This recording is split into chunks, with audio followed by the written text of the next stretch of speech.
zamba kazamba tandikira yali asobodde okukola alina formula gye yateekawo zikali kino njogeza amazima bwe nali ntandika ebintu byange saatunuulya zamba kye yali akola saakitunuulira era saali faani we wewaawo ebintu ebyali birungi twali tubiraba ku tv ayita okuba alina abalabe yateerawo formula era bavaayo ne boogera ne zamba mwennyini ennyimba zaide ziri dansebu yakubanga oli hip-hop mwennyini ku beats za hip-hop mu America wayimba abayimba mu America ojoba tetubalaba Simbi Music wayimba lekera okubabuzaabuza mwana tunayimbadeko mu America emirundi obutali gumu obutali ebiri so manyi bazamba gye bayimbira mubalabala bwabwe era obweyo bwe basobola obeeramu ne bakubira ne bamuyita nemunga tukange tukubemu ebikifirika ene yesudiyamu naye lekera okubuzaabuza abantu.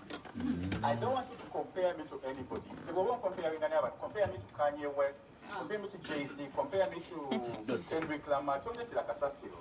Yeah, am I Jay-Z? Jay-Z tadipendinga ku mukazi we. Jay-Z adipendinga ku ye. Abo bagenda ne bafuna abakyala b'abazungu. Nga balina ekirungi ekyokufuna empapula z'omu America okubasapootinga.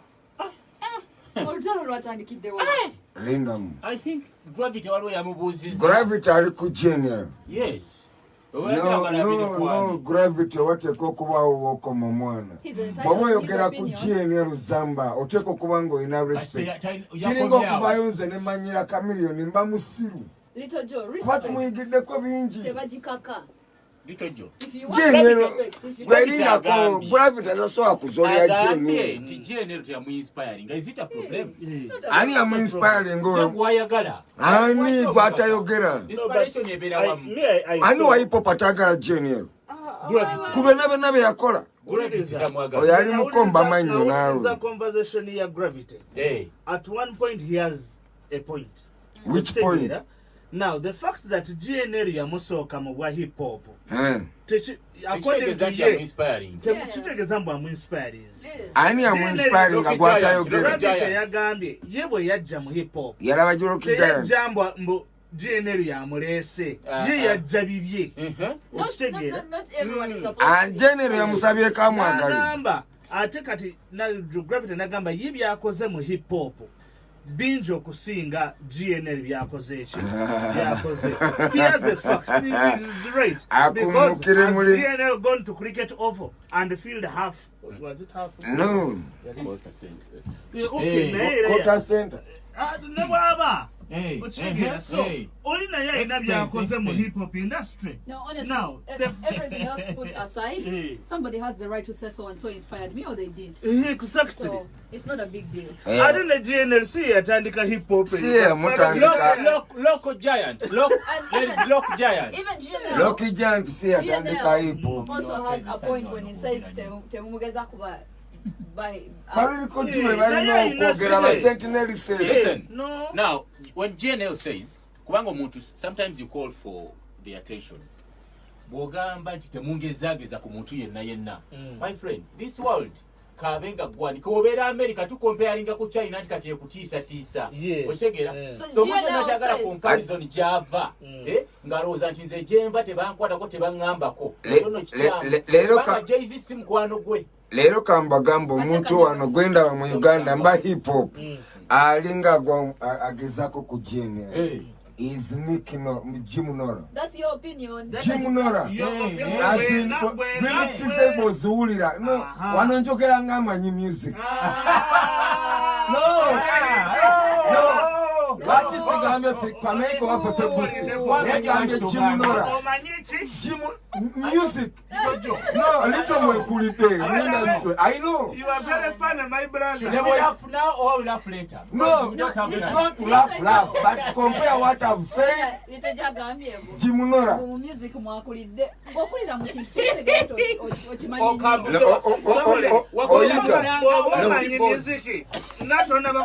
music. Wakulira mu gita, wakulira mu nanga, wakulira mu drum.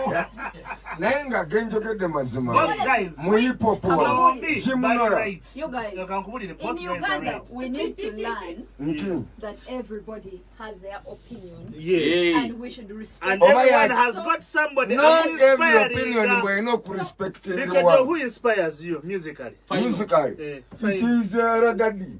It's always saying that Kati omulala ajja inspired. kuba agambe Ragadisi ya inspiring. Omanyi nti ffe ng'abantu abannayuganda tulina nnyo guno omuze nti if something is good for you, you want it to be good for someone else. Yes. Mukaka nnyo. Tomutukaka. Oli agambe bwe yajja mu industry. GNLC yali amu inspiring. No, somebody else mu inspired hip him. hop wano mu Uganda GNL mwa Ate respect Babaluku. no eyeri jimu yaabwe Ate Babaluku. no nze njagala Mbuuza gwe amanyi music. ya Babaluku mulungi kyekimu kyagala ne Sentinel Send balungi. If Gravity They are said good. that Rocky Giant inspires him, I would say He did say, but I think Gravity. First of all, Gravity is not quite inspired by community. Sometimes, kati general yani am inspiring because every buli muntu agambe Jay-Z naye ate begravity naye bye byalumba munneeko bwe yafumbirwa omukazi omuzungu bimukwatira mbwa yali anonya butuuze. No. That's why, okay, no. Gravity ekimuluma nti GNL teyawasa mukazi alina kala ye Gravity yatambula Oba America. nedda. Okachaji. Kiri oli kyayo. Ekyomukazi. Mukazi wa general yani. muzungu Muzungu. bamwita nitrosen no I think her name is owatoma banda nitrosen Simumanyi. era naye akuba hip hop ye manager we Akube. akuba hip hop Naye sooka olindeko muze mbadde mbuuza. What we need Omuntu to learn okwekomparinga ku Jay-Z as- mutuufu oba nedda. olwokanye West Mukwano. Man. No GNL mutuufu Kendrick Lamar. naawe Abula Kati liyo Gravity sagala wabeta kunyiga. no leka ate kuwagira nyo bali balina majja mangi ono engeri gyayiseemu GNL wamaanyi naawe General award kijja wangula. Tumanyi award is international MTV good. Kwezo namba ina. kambuuze okuba ow'amaanyi oba okuba owakabi tekyetaaga kuwangula Michael awards. Jackson taina. Maddox yakawangula meka Mukwano gwasiba gamba Maddox yakawangula meka Gamba. is an award winning kubuusizza Maddox yakawangula meka Bwe tusobola mutuleke munaye Paulo Kafero yawangula meka Basudde yawangula meka manyi bwe Paulo bayimba Kafere wangula Golden Boy of Africa.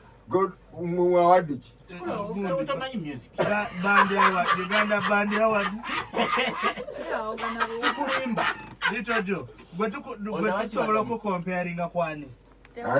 music Masana. Musically. musically wano wendi nze ndiraga mwafene Ate terigowavugainako tukukomparinga kwani? tewali wanana Era ayinza kyetusobola kukubira. kubanga Tugambye mb'ovuganye. You can't compare me to anyone. Actually, I'm a lion, you are all human beings. We can only I'm compare you to comparing. there used to be Oh, this you're right. his I'm friend. Master Paul, No, Master Breast.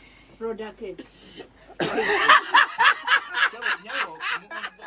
Cream.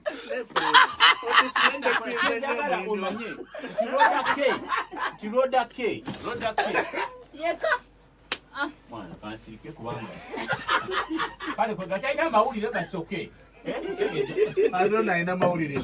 Talina bonna tebalina so. But Roda K has more value to this industry than Kale, lindako. we didn't Kale say that mukompare, they- kale comparing ne Becky 256. Sure. Becky alina hit. Oli alina hit, alina Becky videos. 256 aliwala nnyo. Alina hit, alina videos. Comparing ne Rich Trumpeter.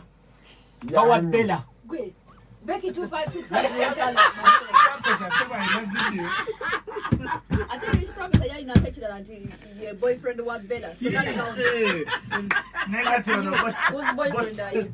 Boyfriend w'empologoma. Kyoli talina tayimba akwata gwe tolina kyoli. No, wakiri alina talent. In fact, from agenda. Ba otulina koze Rich twawunyiriza Trumpet alina talent. Mufuuyi. Mufuuyi.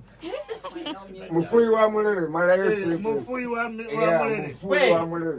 Bale Joalo Senyonyi mbwe abadde virgin bulijjo. Toyina mboka we muka. As a count of three, let's laugh together. 1, 2, 3. Eno show ya comedy yachi. No, it's not comedy, but Because you have come with jokes today. Also, me, I'm a virgin. stupid.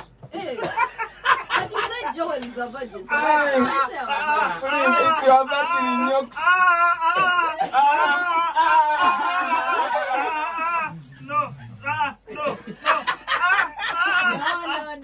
No. Hey. Buddy.